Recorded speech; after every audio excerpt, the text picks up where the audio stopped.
ચોથા માળે આવેલી તન્મય હોસ્પિટલમાં આગ લાગતા અફરાતફરીનો માહોલ સર્જાયો. ચેન્જિંગ રૂમમાં શોર્ટ સર્કિટથી આગ લાગતા હોસ્પિટલના તંત્ર દ્વારા 3 જેટલા દર્દીઓને અન્ય હોસ્પિટલમાં ખસેડાયા. ફાયર વિભાગને જાણ કરાતા પણ કલાકની ભારે જહેમત બાદ આગ ઉપર તેમણે કાબુ મેળવ્યો હતો.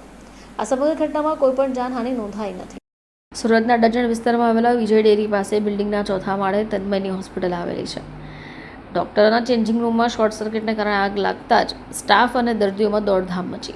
આગ અંગેની જાણકારી ફાયર વિભાગને કરાતા ફાયર સ્ટેશનના જવાનો પણ દોડી ગયા હોય. જોકે કોઈ સ્ટાફ કે દર્દી ફસાયું ન હોવાથી ફાયર વિભાગે થોડી રાહત પણ અનુભવી. ચેન્જિંગ રૂમમાં ઓક્સિજનના સિલિન્ડર પણ હોય.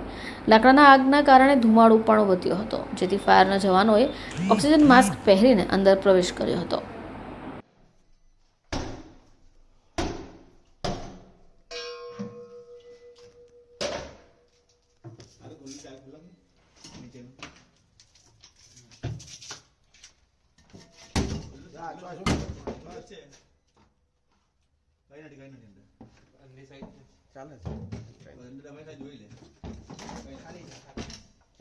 રાજી આછો પાણી ડીકા ખાલી નીચે ઉમારી નીચે લાગી દેતા